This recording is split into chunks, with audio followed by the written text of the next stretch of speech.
Hi, welcome to Mystery Movies. Today, I will make sense of a film called The Battleground, released in the year 2006. The hero of the film is a contract killer named Renshaw. In the initial scene, he leaves his vehicle before Hans Morris Manor. Morris is the leader of a big toy company, and Renshaw's next target. He is in the storeroom glancing through the racks of toys until he finds the one he is searching for. A green fairy dot carries the toy to his review room and stands by the window. Renshaw sees him through it, and prepares to execute his arrangement. He stacks his firearm, and puts on a facial covering, so the cameras won't catch his face. Then, at that point, to deceive the safety officer at the entry, he involves a telephone as lure.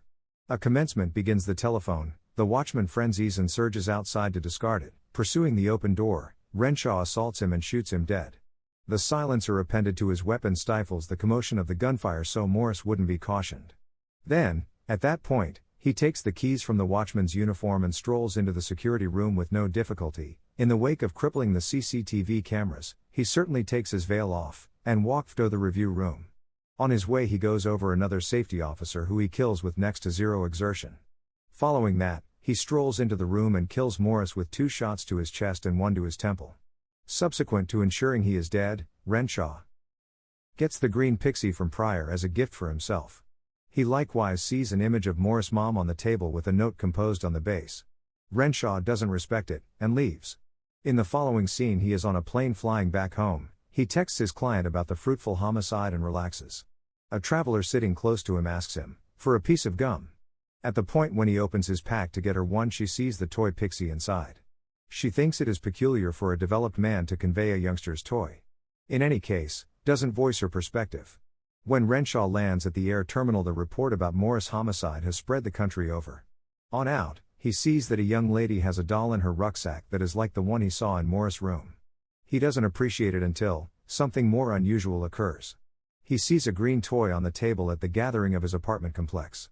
The toy likewise turned out to be at Morris' table at the hour of his passing.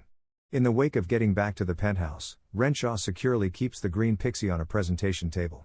It has a few different keepsakes, similar to cash, a pen, glasses, etc., each gathered from an individual he has killed. Renshaw nods off on the couch while answering to messages. Around midnight, he is awakened by the doorbell. He thinks it is odd and really takes a look at the front entryway camera, prior to opening the entryway. Outside, the secretary is remaining with a case. When he doesn't open the entryway, she essentially keeps the container on the floor and leaves. He then gets it and cautiously puts it on the kitchen counter. The note on the case is addressed to him, however has no data about the shipper. Nonetheless, there is a mark on the base that looks outrageously like Morris' mom's, unmistakable, that we had found in the photograph outline the evening of his demise. Renshaw ponders on the off chance that he ought to discard the crate, yet interest outwits him. He cautiously opens the covering, and finds a case loaded with toys. It has been sent from Walrus Organization, and expresses that there are extra shocks inside. At first Renshaw really takes a look at the case to check whether it is a snare. At the point when he doesn't find anything of such sort, he opens it and sees plastic troopers' weapons and tanks. He brings out one of the toys and reviews it, however sees as nothing dubious. Afterward, the crate drops off the counter without help from anyone else. Renshaw obviously recollects that it not being on the edge, so he goes nearer to check. To his complete amazement, the toy fighters from inside the crate are absent. Then, at that point, more unusual things begin occurring around the house. The shades continue all alone, and the lights switch off abruptly. On checking, Renshaw understands that somebody sliced the link to the lights. Out of nowhere, a fighter from underneath the table wounds his toes with a sharp weapon. It is clear to Renshaw that the toy fighters from the container are behind this. At the point when he twists down to check, they begin terminating at him. Albeit the projectiles just cause him little damage, he withdraws in shock and dread. Before long they hit him with a hazardous that consumes his jeans. Renshaw registers that the warriors are little, yet extremely risky. As they constantly fire at him, he figures out how to hurry to the restroom and lock himself in. His knee is seriously harmed and he has numerous projectiles adhered to his skin, that are innocuous yet at the same time hurt. Then Renshaw utilizes a hand mirror to really look at what's happening in the family room. Sadly, they are terminating at the lights so the room would go dull.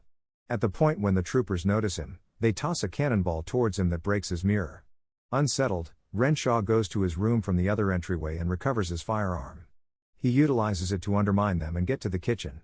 From the bureau, he draws out a rifle and showers them with a few rounds of slugs. Unexpectedly, everything goes quiet as the warriors ease off in dread. Renshaw utilizes the chance to move the lounge chair pad so they wouldn't have a spot to stow away. At the point when they make no more commotion, he flips the whole sofa over and sees their dead bodies lying underneath. The enduring ones help the others and get them on a jeep. Renshaw watches in amazement, not having the option to trust his eyes. At the point when he enlists that they're going to take off, he steps on however many troopers as he can. Some keep discharging at him, yet when Renshaw shoots them, the vibration from a solitary projectile takes them out.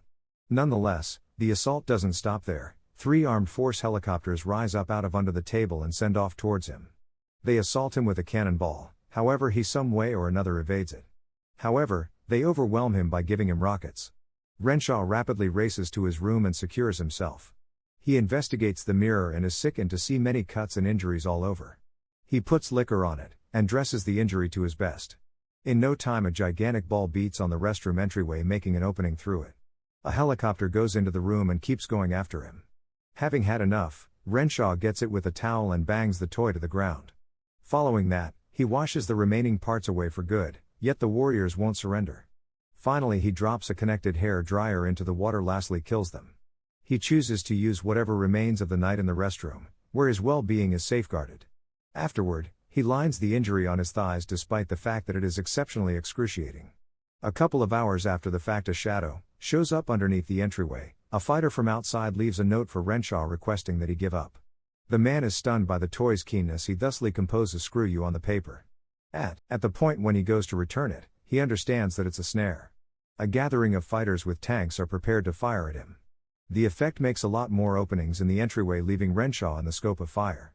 To save his life, he moves outside the window, however can barely escape from the 14th floor of the structure.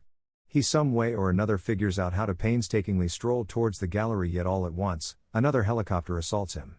Since he is on the edge, the fighters are very close to pushing him off. At that exact second, Renshaw discharges a solitary shot that crashes the helicopter. At the point when he gets back on the gallery, he at long last murmurs of alleviation.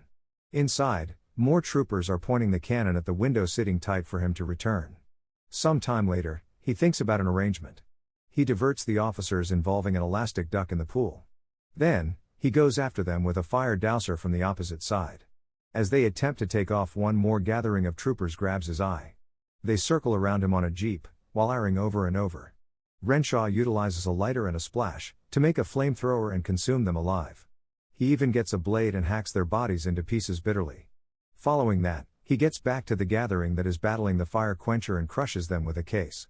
Finally, every one of the fighters are killed. Renshaw rests with the consumed plastic, and moves it around. To ensure every one of them are dead, he counts them and matches them to the number on the container.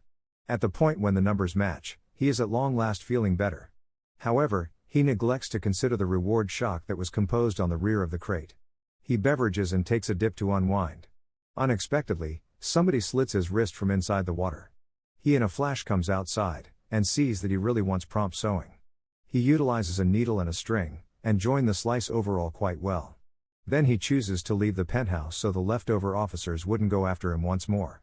In any case, what he can be sure of is that the difficulty has followed him inside the lift.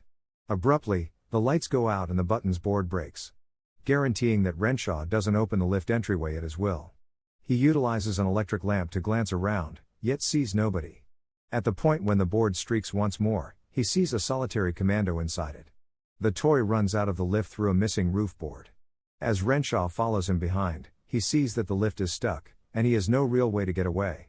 If all else fails, he hops on top of a subsequent lift. He eliminates a roof board and enters inside, glad that he is at last protected. However, his bliss doesn't keep going long, when he understands that the commando has followed him inside. The toy utilizes a blade to wound Renshaw more than once, but since of the size contrast, it causes him next to zero damage. Renshaw then gets the commando and places in the middle of between the lift entryways. The entryway smash his head, killing him finally. Renshaw grins at the toy's headless body, yet before long finds that it is appended to an unstable. The bomb explodes, killing him in the master. We see a sticker joined to the toy box that says the case comprises of a commando and a nuclear weapon as extra gifts. That's the end of the movie. Subscribe for more videos like this, turn on notification, and leave a like to help the channel grow fast. Thank you for watching.